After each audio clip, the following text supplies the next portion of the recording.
I married my husband, David, 12 years ago. David and I first met completely by chance at a coffee shop.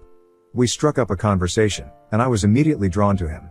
There was something about his charm, his easy smile, and the way he carried himself that caught my attention. He was cute, sure, but there was more to it, an underlying warmth that made me want to know him better. As we began to spend more time together, I found myself really enjoying his company. We went on several dates, maybe 5 or 6, and each time, I felt like I was getting to know someone truly special. But then, during one of our dates, David revealed something that he had kept hidden. Until then, he was a single father. I was completely taken aback. Up until that moment, there had been no indication, no clue, that he had a child. I was confused and a bit taken aback.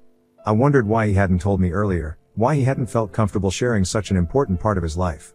He explained that he had been hesitant to bring it up because, in the past, whenever he did, women would often walk out on him before giving him a chance. They couldn't handle the idea of dating a man with a child, and so he had started to keep that part of his life a secret, at least until he felt the time was right. I couldn't help but feel offended by this. To me, being a parent was nothing to be ashamed of, and hiding something so significant felt wrong. I told him how I felt that he had no right to keep something so vital from me, and that it wasn't fair to either of us. I wanted to know who he really was, and that included knowing about his daughter. David apologized, and I could see that he genuinely regretted not telling me sooner.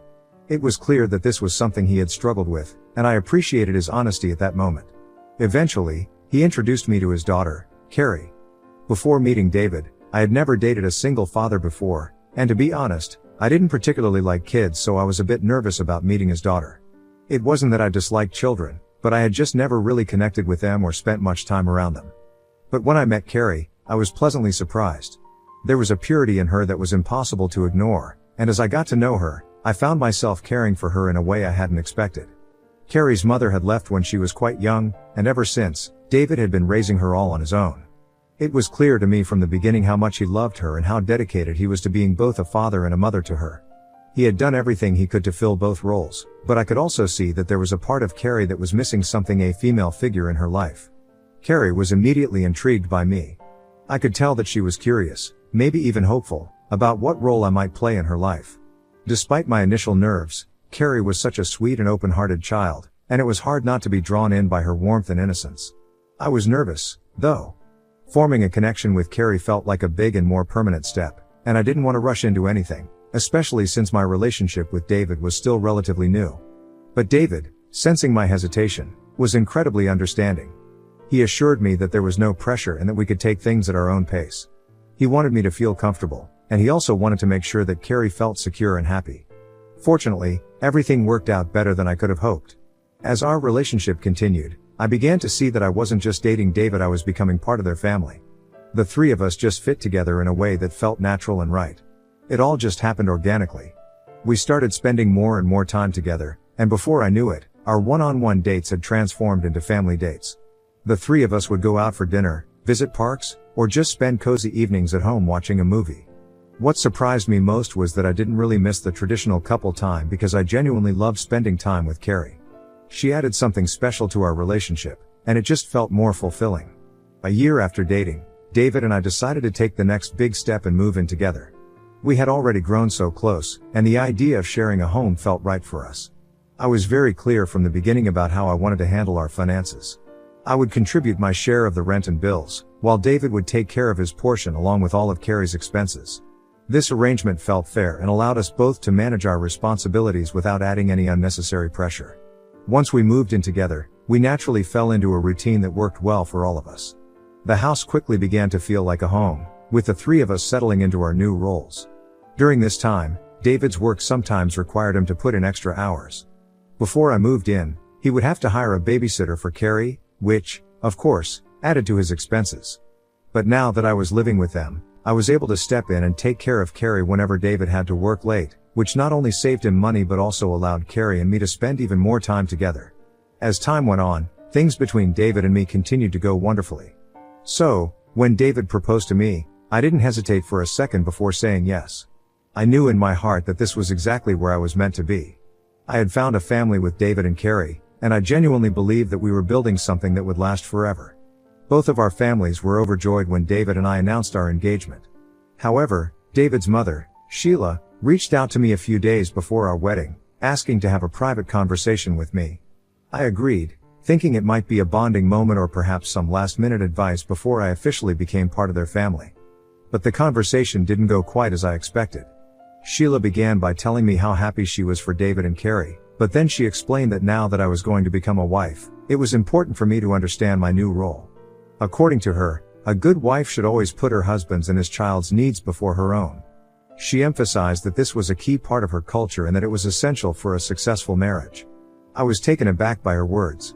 While I respected her perspective and understood that different cultures have different views on marriage, I also felt strongly about the partnership David and I had built.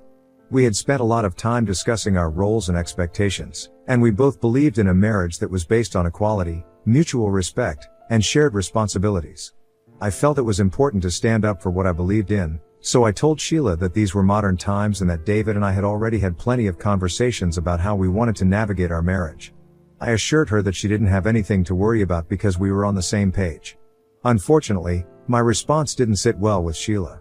She seemed to take offense at what I said and asked me not to talk back to her since she was now going to become my mother-in-law. Sheila firmly told me that I should respect her wisdom and experience, insisting that she knew what was best for her son and her grandchild. I could see that the conversation wasn't going anywhere productive, so I tried to remain polite, but inside, I was feeling a mix of frustration and disappointment. Later that day, I told David what had happened. I wasn't sure how he would react, but he became furious. He felt that his mother had clearly overstepped her boundaries by trying to impose her beliefs on me, especially right before our wedding. Without hesitation, he called his mother and confronted her about the conversation. Sheila tried to downplay the situation, saying that she was just concerned and wanted to make sure everything would be okay since I didn't come from their culture. But David wasn't having any of it. He made it clear that he and I were the ones deciding how our marriage would work, and he warned her to stay out of it. I could tell that this exchange likely angered Sheila even more. She had been clearly trying to assert her authority and influence over our relationship, and now David was firmly pushing back. While I appreciated David standing up for me and for our relationship, I couldn't shake the feeling that this might have deepened the divide between Sheila and me. The last thing I wanted was to cause tension within David's family, especially so close to our wedding. During the wedding, it became painfully clear that Sheila still held a grudge against us. While most of our guests were full of joy and congratulations, Sheila didn't offer any congratulations, and when it came time for the photographer to capture the family photos, she outright refused to participate. David, however, seemed unfazed by his mother's behavior. I suppose he had grown accustomed to her occasional tantrums and had learned to ignore them. Throughout the day, he didn't let her mood affect him, and he focused on enjoying our special day. I admired his ability to stay calm and keep his focus on what really mattered, but I couldn't help but feel a bit bad for Sheila. Despite everything, she was David's mother, and I knew this day was significant for her too, even if she wasn't showing it in the way we might have hoped. At one point, I decided to approach Sheila and try to smooth things over. I didn't want this lingering tension to cast a shadow over our relationship. But when I approached her, hoping for at least a civil conversation, she immediately shut me down. She told me in no uncertain terms that this situation was my fault, accusing me of creating a rift between her and David. Her words were harsh and left little room for reconciliation. At that moment, I realized that there was nothing more I could do. I had tried to extend an olive branch, but she wasn't ready to accept it. So, I left it at that. Despite Sheila's behavior, the rest of the wedding went incredibly well. One of the most beautiful moments of the day was seeing Carrie take part in our celebration. She was our flower girl, and she was absolutely radiant as she walked down the aisle, scattering petals with a bright smile on her face. For the past 12 years, since I married David, I've been as much of a parent to my stepdaughter, Carrie, as he has. I've been there for her in every way a parent could be, from attending her school events to inviting her friends over for a sleepover. Since getting married, I've never thought twice about contributing financially to her upbringing either, whether it was paying for her school expenses or funding our family vacations, like our yearly trips to Disney or other places we've traveled together. Given that I earned significantly more than David, it just made sense for me to take on these responsibilities, and I did so gladly because I saw Carrie as my own. However, life changed when 2 years ago, David lost his job suddenly when his company laid off a significant number of workers. It was a tough blow for him, and he was understandably upset. As his partner, I wanted to support him through this difficult time. I assured him that we were in this together and that he didn't have to worry about our finances.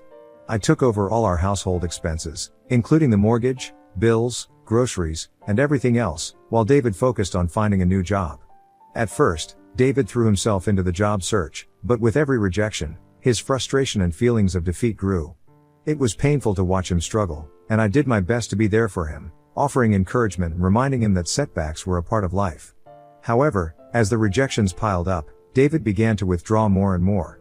He started spending a lot of time in our basement, which he had converted into his man cave. What initially seemed like a way for him to unwind and distract himself from the stress of job hunting soon turned into something more concerning. David began spending night after night playing video games, sometimes until the early hours of the morning. He wasn't helping with chores, and more worryingly, he seemed to distance himself from Carrie. He stopped checking in on her, something that had always been so important to him as a father. During the day, David would sleep in late, often until the afternoon, and when he was awake, he was either gaming or simply seemed detached from everything happening around him. The vibrant, active partner and father I had known was fading away, replaced by someone who seemed lost in his own world. It was heartbreaking to see this change in him. I tried talking to David about my concerns, expressing how much I missed the way things used to be and how worried I was about him. I reminded him that we were a team and that I needed him to be present, not just for me, but for Carrie too. However, these conversations didn't seem to have much of an impact. He would often dismiss my concerns or promise to change, but nothing ever really improved.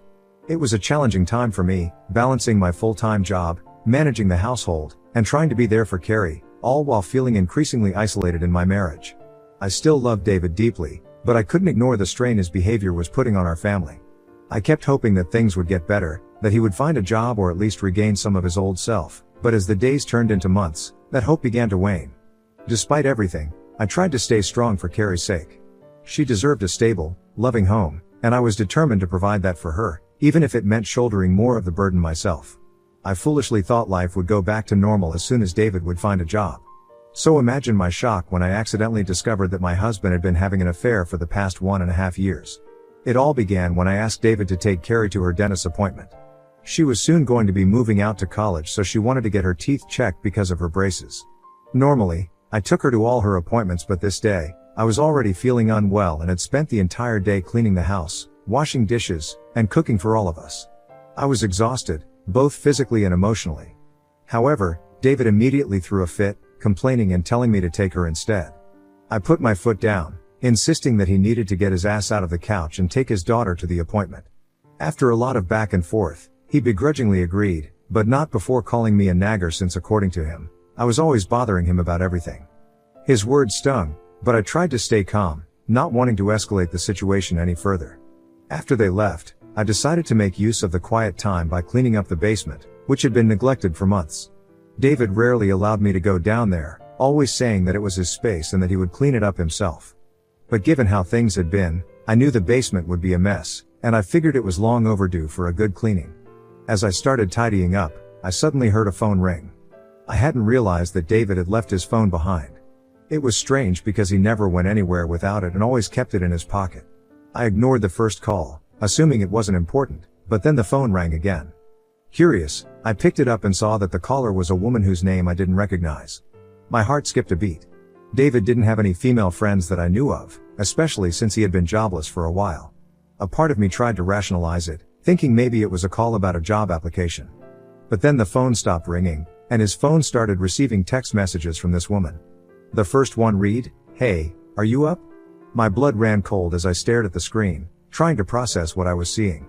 Then another message came through, "Babe, can you send me $150 for my nail appointment?" At that moment, everything came crashing down around me. The messages left no room for misinterpretation. My husband was clearly involved with this woman, otherwise she would not have called him babe or asked him to send money. I felt as though the ground had been ripped out from under me. My mind raced as I tried to piece together all the signs I had missed. His increased irritability, the long hours he spent in the basement, his detachment from me and Carrie, it all started to make sense. The man I had loved and supported for years, the man I had stood by through thick and thin, had been betraying me behind my back. I had sacrificed so much for our family, working extra hours, managing all the household expenses, and caring for Carrie, only to find out that he had been living a double life.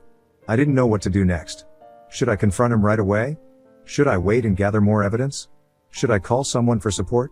As I was standing there in the basement, still reeling from the shock of discovering those text messages, I suddenly heard the front door open. My heart raced as I realized David had come back, and I knew I needed to act fast. Without thinking, I quickly put his phone back exactly where I had found it and tried to compose myself. I forced myself to continue cleaning, pretending nothing was wrong, though inside, I was barely holding it together. David came running down the stairs, looking surprised to see me there. His eyes narrowed slightly as he asked, "What are you doing down here?" I could feel his suspicion, but I managed to keep my voice steady as I casually replied that I was just cleaning up since the place was pretty messy. I tried to sound as nonchalant as possible. For a moment, he looked at me closely, as if trying to gauge whether I knew something. But I kept my expression neutral, so he didn't suspect anything. He told me he had forgotten his phone and had to rush back home to grab it before taking Carrie to her appointment. He then hurried back upstairs without another word. I waited in silence, listening to his footsteps as he made his way out of the house. I waited with bated breath until I heard the front door closing behind him before I burst out crying onto the basement floor. The realization that David had driven all the way back home just so he could continue hiding his affair from me was too much to bear. I cried for everything I had lost in that moment, the trust I had in my husband, the belief that we were a team, and the love that I thought was unbreakable. It was clear now that David knew exactly what he was doing, and he was going to great lengths to keep his secret hidden from me. I couldn't believe how foolishly I had stood by him all these years, taking care of him and his daughter, while he was happily sending money to his affair partner. I had sacrificed so much for our family, and here he was, using the money I earned to support someone else. The realization of how deeply he had betrayed me, not just emotionally but financially as well, fueled a burning anger inside me. The next morning, I woke up feeling determined. I wasn't going to let David continue to take advantage of me. He needed to face the consequences of his actions. I decided to reach out to my close friend, who happens to be a lawyer. I told her everything: how I had accidentally discovered the affair, how long it had been going on, and how he had been secretly supporting this other woman while neglecting his responsibilities at home. My friend was both shocked and sympathetic. She advised me that the first thing I needed to do was gather solid evidence of the affair. This evidence would be crucial if I decided to move forward with a divorce, especially since I had been the primary breadwinner and had taken on most of the financial responsibilities. With this evidence, I could protect myself and ensure that David wouldn't get away with what he had done. For the next few days, I tried to get my hands on his phone again, but David seemed more careful now. He kept it close, never leaving it unattended. Frustrated, I started thinking of other ways to gather the evidence I needed. That's when I remembered his laptop. David had an iCloud account, and I realized that his text messages would be synced there as well. Since he rarely used his laptop anymore, it was likely he wouldn't think twice about me using it. I decided to make up an excuse. I told David that my laptop wasn't working properly and that I needed to borrow his for some urgent work. I was nervous as I made the request, but to my relief, he didn't seem suspicious. Perhaps he didn't realize how much information was stored on his laptop, or maybe he was just too comfortable in his deception to think I would investigate anything on his laptop. Either way, he agreed and handed over the laptop without much hesitation. With his laptop, I knew this was my chance to uncover the full extent of his affair. Thankfully, he was still logged into his iCloud account, hence I could read all his messages now. My heart pounded as I read through the conversations between David and his affair partner. Their messages were filled with endearments, inappropriate pictures, and, most infuriatingly, proof of the money David had been sending her. She'd been asking for money for things like nail appointments, gifts, and even a vacation, and David had been giving it to her, using money that should have been for our family. The more I read, the angrier I became. I saved all the messages, taking screenshots and storing them on my phone. I knew this evidence would be crucial when the time came to confront him and, ultimately, to take legal action. The very next day, armed with all the evidence I had gathered, I went to my friend. She reviewed everything, and after going through it all, she confirmed that the evidence was solid. With that assurance, she told me that I was in a strong position to move forward with my plan to divorce David. My heart ached for Carrie, knowing how much this decision would affect her. My friend, however, reminded me that the truth was important, especially for Carrie. I had been a significant part of her life for so many years, and she deserved to know the truth about her father's actions. That night during dinner, as we all sat around the table, I confronted David. I laid out all the evidence I had gathered: the text messages, the screenshots, the records of the money transfers. His face went pale as he realized the extent of what I knew. At first, he tried to gaslight me, denying everything and accusing me of misinterpreting the situation. But with the irrefutable proof in front of him, there was no escape. Carrie looked completely shocked by this revelation. She turned to her father and asked him directly if it was true. That was when David broke down and accepted the affair. He started apologizing, saying it was just a slip of the moment and that he didn't mean for any of it to happen, and begged me to forgive him. I pointed out how he had the nerve to send money to this woman and treat her like a sugar baby while he hadn't been contributing anything to our household for the past 2 years. I was the one paying the bills, taking care of Carrie, managing the house, and supporting him through his job loss, all while he was shamelessly having fun with this woman. David tried to justify his actions, saying however since he was out of work, I had made him feel emasculated, and claimed that he never felt like a man around the house anymore. I couldn't help but laugh at the absurdity of his accusation. I told him that he needed to stop blaming his insecurities on me. His affair was a choice he had chosen to get involved with his woman.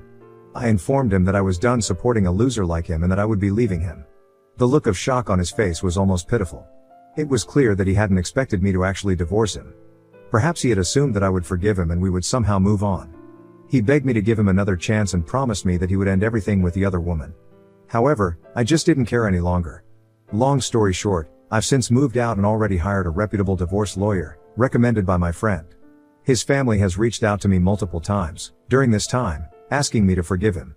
I have been indifferent to their pleas until recently when I had a conversation with Carrie. I thought she was calling me because she missed me. However, she told me how disappointed she was in me for giving up on her and her dad so quickly. I was taken aback and told her that it was her dad who gave up on our marriage when he decided to cheat and that I couldn't stay with him any longer. I reassured her that I would always be in her life, regardless of our divorce, as I consider her like my own child. However, Carrie responded coldly, saying that if I went through with my decision to divorce then she would cut me off because she wanted to support her dad since he was her real family. This has really pissed me off. Ida for divorcing David for cheating on me? Update 1. Hi everyone. Thank you for all your responses. I want to clarify that I never expected Carrie to choose sides. I assumed that since I had raised her for so long, she would want me to remain a part of her life, even after the divorce. Clearly, I was mistaken. I've sacrificed enough for this family already. It's time for me to focus on myself now. I'm moving forward with the divorce proceedings as planned. Update 2. It's been a few weeks since I last updated. After Carrie made it clear that she would cut me off if I divorced her dad, I decided not to argue with her any further. I instructed my lawyer to inform David's lawyer that, since I had already paid for the first semester of his daughter's college, he should consider it a final gift from me for being part of her life. But for the remaining semesters, he shouldn't expect any further financial support from me. I know very well that David will not be able to afford to pay for the expenses, so I am hoping he helps out his daughter by applying for a loan as soon as possible. However, since then, both David and his mother, Sheila, have been sending me messages calling me names and accusing me of being selfish for cutting off Carrie's college expenses. They claim that this wasn't Carrie's fault, so I should not punish her by cutting off her college tuition, and argued that I should show some sympathy by continuing to pay for her education until she graduates. Sheila even went as far as to tell me how she always knew that I was never good enough for her son, since a good wife would have chosen to forgive instead of leaving her husband for such a silly mistake. She also claimed that this was the reason why I could never fully be a part of the family, as no other woman would have walked out of her marriage so quickly. As much as their messages infuriate me, I have chosen not to respond to them, as advised by my lawyer. Update 3. It's been 8 months since I last updated. I wanted to let everyone know that I've finally finalized my divorce from David. Since we didn't have kids or shared property, the proceedings were relatively straightforward. David was ordered to pay me alimony due to his affair. I haven't spoken to Carrie in the past few months.